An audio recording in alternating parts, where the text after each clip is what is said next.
When there are a lot of ships and traffic nearby, it's nice to know we have an automated identification system on board to let us know what's around us. The system lets us know a ship's given speed and direction, if a collision is imminent, and if we have a man overboard. It also shares our location information with friends and family while we're sailing. Fortunately, we have a great system, and it's called the Automated Identification System, or AIS. AIS simply shares a vessel's location, heading, speed, and identification information with other vessels. This information is also shared with navigation aids and with local radio towers through VHF radio broadcasts, while receiving GPS location data from satellites. Our AIS system is installed in what I call the Bat Cave, which is my favorite location on Blackbird, under the salon seats. We have a Vesper XB-8000 system, and though it sounds more like a ballistic missile, it's really pretty simple to install and we like it a lot.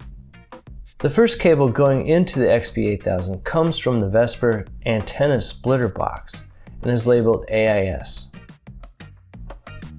The next cable is the power cable, which actually has 10 small wires inside. If you use the NMEA 2000 network, you only need to use 4 of the 10 wires. Otherwise, you'll need to use all 10 wires. In our case, since we use an NMEA 2000 network, we only had to use the red, black, brown, and blue wires. This is the NMEA 2000 cable. This is the GPS plug that will hook up to our little mushroom-shaped external GPS antenna out on the solar arch. A USB cable plugs in here for easy configuration access with a laptop. I leave a USB cable plugged in here all the time. Aside from the bottom power cable, the Vesper antenna splitter has an antenna in cable that plugs in the wire leading from the antenna up on the top of the mast. The splitter box also has an AM/FM port out if you want to use an antenna to get radio signals. The VHF cable leads to our ICOM 506 VHF radio. The most important thing that our AIS system will do for us is to alert us of a potential collision while we're sailing or at anchor. In the case of at sailing, our AIS system will calculate the speed and direction and cause an alarm to sound if it calculates a potential collision. At anchor, we can set a virtual perimeter around our boat, and if our boat leaves that perimeter, an alarm will sound indicating that we may have been dragging our anchor and are now drifting. The Vesper system also is our default GPS system on board, giving location coordinates to our navigation system, chart plotter, as well as our VHF radio. However, should a problem arise with the GPS system that we have, we also have 8 additional instruments and devices on board that can give us our GPS coordinates just in case. And even though we have a great AIS system on board, we still use our eyes as our primary collision detection method. The data provided by our AIS system includes not only our position, but our course, our boat's name, our speed, our heading, our length, our width, our country's flag, as well as other data.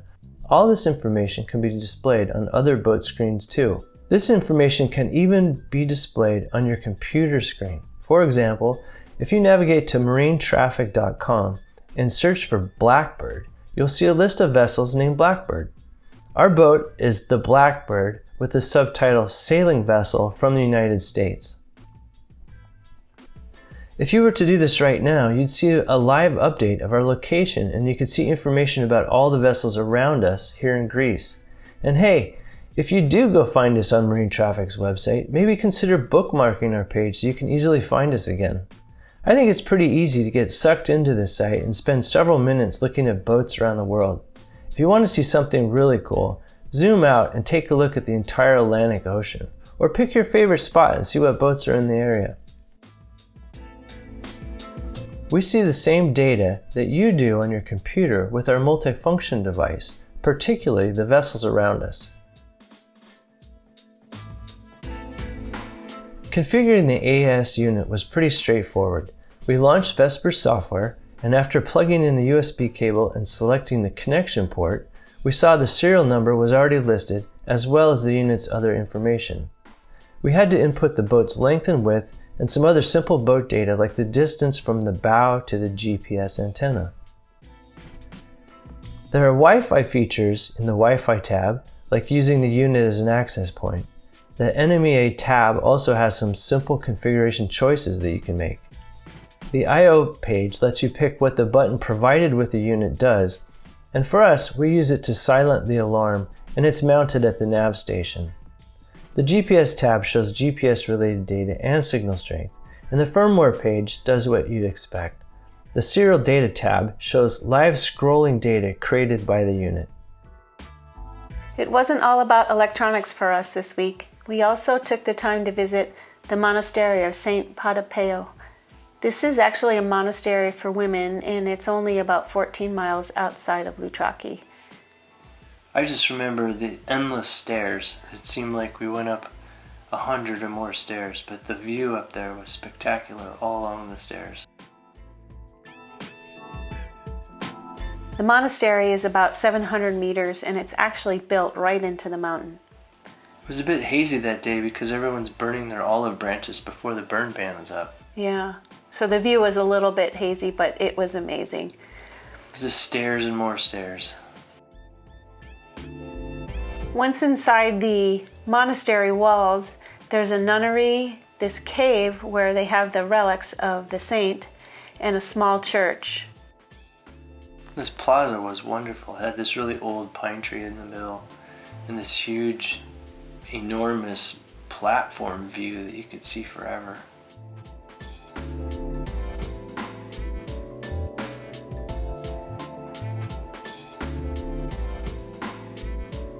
This tomb is built right into the rock face. It's actually a cave. A cave. The doorway is about 5 feet tall. There are the relics of the saint as well as some Byzantine paintings on the wall. We weren't supposed to take photos, so we stopped filming. Here's the church, and it seats about 40 people, I would say. The chandelier is actually carved out of wood, and there's a couple there. They're just beautiful. It looked like they were getting ready for Easter. They were painting the benches, cleaning the woodwork.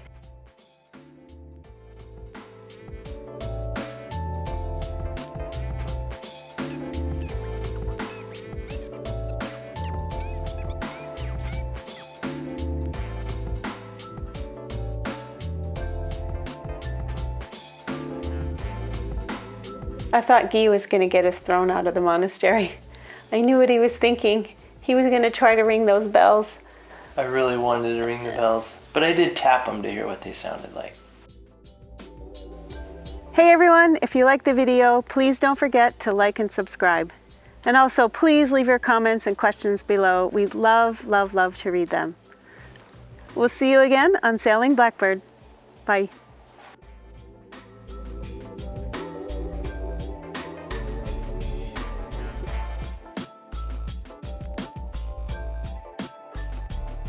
These bells sound really cool.